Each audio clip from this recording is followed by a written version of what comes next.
You wanted to start like a bartending how-to guide kind of podcast, kind of mixed in with like just a conversation and all that. And I think it's a great idea. But I think that you want to start it because I think you're just like an alcoholic maybe. Some say it is so, brother. I would say enthusiast. Okay. Yeah. That's a better word for it, actually. Yeah. It's a kinder word, I think. Yeah. So what are you trying to do? Like, are you trying to show people how to like just make like simple drinks, like old fashions? Because I think people could get a good value out of that if they're, for sure, just at home being a drunk and they come home and just you have a hard day's worth of work and they want a simple old fashioned. Yeah, I think some instructional is good. I think making drinks is like an art form a little bit, and put some things together in a certain way becomes something beautiful, I think. And I want to show what I know. Yeah. And not only that, there's so many different ways to make a drink. There's so many nuances on like combinations of drinks and whatnot, and histories behind the creations of some drinks. Yeah, you were telling me about that pirate story. Yeah. Like the butt pirate story or something. That's the other drink. That was another drink. No, I was talking about the Gimlet. Yeah, that's an interesting one. Okay. This one kind of dates back a little bit to like the 1800s or so. And British soldiers were given rations of lime to like battle scurvy, Yeah, and what's scurvy? For people like retarded like me that don't know what the fuck that means. I believe it's a vitamin C deficiency. Yeah. It's associated with long voyages and like you don't have access to like nutrients like that, Okay. for long voyages and whatnot. So people would fortify lime juice with like alcohol until I think his name was Lachlan Rose. He fortified the lime juice with sugar, okay? And it made it more stable over long voyages to keep it good, And then this is where it gets a little weird. Another guy, some naval doctor, combined that juice with the rum. Yeah. Creating essentially our modern version of what a Gimlet is, Okay. So things like that. I just want to make drinks, have a conversation, and maybe just kind of go back to like how that drink started, the history. And again, a lot of those histories are kind of hearsay. Some of them are, right. People aren't exactly sure how drinks were created. And I thought that they just like, I don't even think most people don't give a fuck. I think they just want to like down it. No, even for sure, just like for straight sure. vodka. And it's kind of hard to like pinpoint origin stories too, because a lot of drinks are going to have the same base where it's like spirit, citrus, and sugar, or some sort of sweetness, Right. That's your general kind of combination for most drinks. Every drink is a margarita, technically, okay? You have those same combination of spirits in different ways and different sources. Yeah, and then you take it next level up, like say a whiskey, it gets like to the smokiness, and then you gotta like barrel it up. Yeah, that's a whole other animal. Yeah, and same with wine, right? It's almost like some of them takes years to age, and it's just like ridiculous. Yeah, and that's probably more Jerry Souza expertise. Yeah, there, which I respect. Like if you're a connoisseur of that, full disclosure, I used to be a fucking alcoholic, but for me, I just drink just to drink. But all my friends, they're like, I guess you could say drink enthusiasts. Yeah. Right? Like they're like, this is smoky. This is kind of like, I'm tasting it. I'm like, well, this is disgusting, but I'll drink it anyway. What was your go-to cocktail? What was your go-to cocktail and what was your like favorite cocktail? Because I feel like those are two different things. Sazerac. Yeah, that's why I always mention it to you every time a drink comes up. That's right, It's like my go-to kind of, there's just something about it. I think there's a little bit of bitterness to it. If you went to a dive bar, like a just hole in the wall, what would you order at a dive bar? You're just having a... Old fashioned. Old fashioned? Yeah, okay. Yeah, for sure. Like a black cherry old fashioned or something. Yeah. Ooh, yeah, that's good. Yeah. I'm a whiskey type of guy. For sure. Yeah, just whiskey. And it's not like a... Actually, yeah... Because rum's too sweet, right? You know what I mean? For me. Yeah. And I guess all the other stuff like cognac and just all the other things. Yeah, whiskey's my drink. I guess pretty much what I'm trying to say. Maybe I just grew up with it. And maybe I had an inclination you definitely like the flavor of whiskey, obviously, because old fashioned is going to be very spirit forward. You have the initial taste of the liquor before anything else, essentially. Yeah, that's probably one of my favorite drinks, like a mezcal old fashioned. Man, you hit that on the money. Because when I think, fucking hell.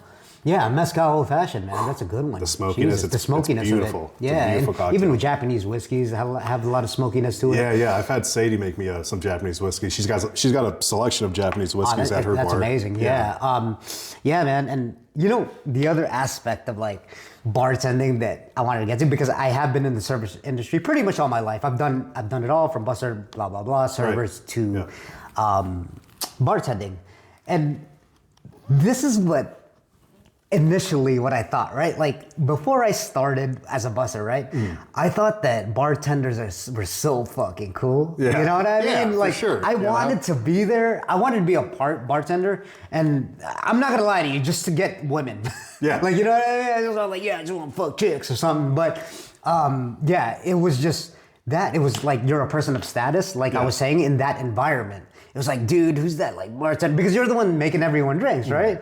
You have a lot of like authority and power to that.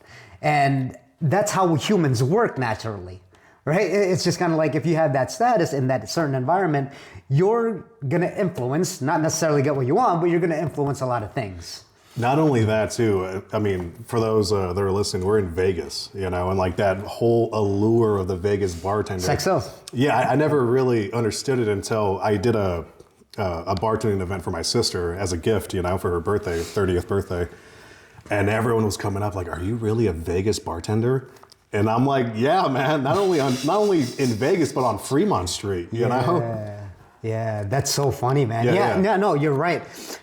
We were talking about that before this when I used to live in San Diego, and I told them I was a Vegas bartender. They're like, they didn't even say the bartender part. They were like, "You're from Vegas?" Yeah, the whole Vegas part alone. I thought it was just a fucking strip, like the general like cliche that you get. I've known people who like left the city into a different state and immediately got a bartending job. Yeah. When they saw that resume, Las Vegas bartender. Yeah, absolutely, man. Dude, that's exactly, I didn't mean to make it about myself, but when I went to San Diego, straight up, he looked at it, he was like, "Look at all this Las Vegas experience." That's what he straight up said. Right.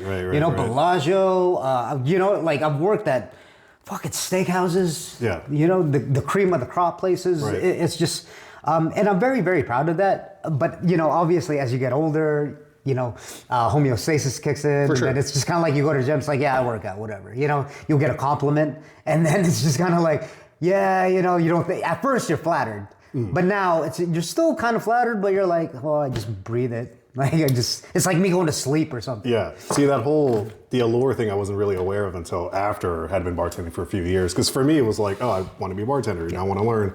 What better place to learn than Vegas, Yeah. It wasn't until like that time I was telling you about that, like people were really attracted to the idea of that, Right. That notion of the Vegas bartender. There's just a general view, like anything else. There's just a stereotype about them, right? When you think of bartenders, at least from what I was doing back then, I guess, as a kid, okay? I'm not saying now, or even now, depending on what age range you are and how you see, like, quote unquote, a Vegas bartender, if you're not from Vegas.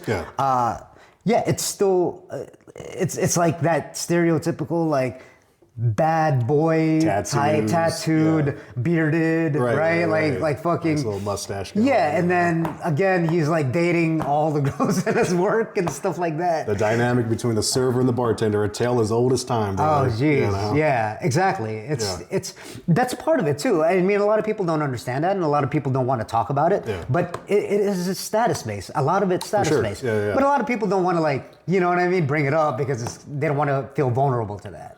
Yeah, and I feel like you can't be a good bartender unless you were a very good server. You know what I'm saying? Sure. Like, you take on a lot more responsibility as a bartender than you do as a server, Serving is hard to begin with, especially if you're at a high volume restaurant, Yeah. And it definitely takes it a step further when you're not only having to do the same, serving duties and then running a bar on top of that. Yeah, absolutely, man. Yeah, I mean, it's just like anything else, right? If you want to be a floor manager, then assistant manager, then GM, well, most likely, and not always, because I've seen some shitty ass managers that just go into managing, they don't know what they're doing. But I guess it's kind of like, you got to start somewhere, right? For sure, yeah. But then starting from like being a busser really, really helps, because now you get to see the system within the restaurant.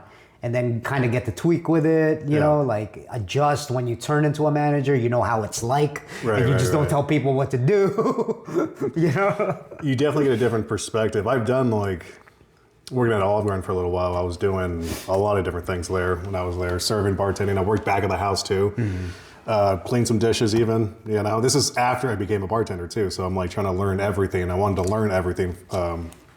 And definitely a lot of different things going on. I also realized I hated the kitchen, or working in the kitchen rather, you know? Yeah.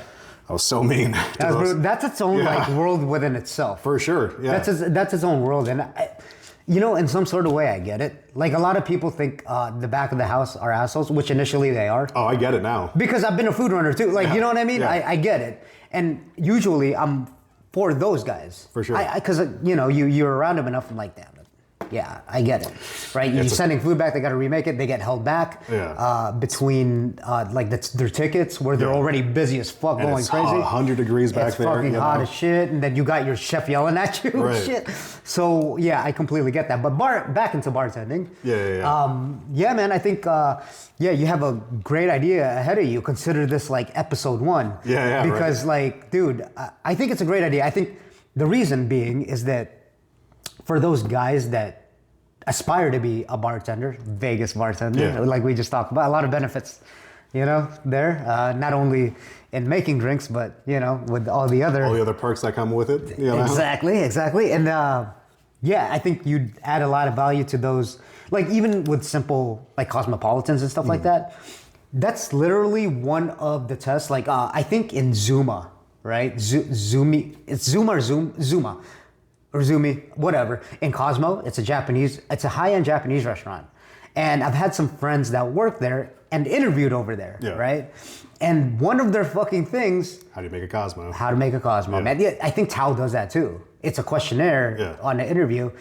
It's like how to make a Cosmo, how to make like a margarita. It's just the basic stuff. Mojito, what have you, Exactly. It's like, even Tom Collins, they'll you know, drill you on that.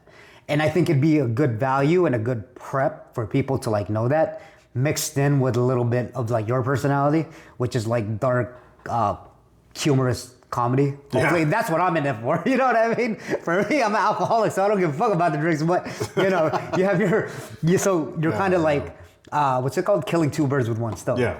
Which I really like. Yeah. So, explain some more like what else you're gonna do with, you know, what you're planning to do with. So channel. I mean, generally it's just going to be just a how-to. I'll have someone on, like let's say Jerry. Jerry does the whole cab with the Is that the guy that says closed mouths don't get fed all the time? Fed and now drank, I guess. I'm sorry, Jerry. We had to. Yeah, we had to, dude. All right. He loves, he does that podcast, Cab with the Lads. That's right. Yeah, Cabernets and whatnot. I enjoy that. I enjoy that podcast. It's funny. Really funny. A lot of laughing. Mostly laughing. Yeah. A little bit too much laughing.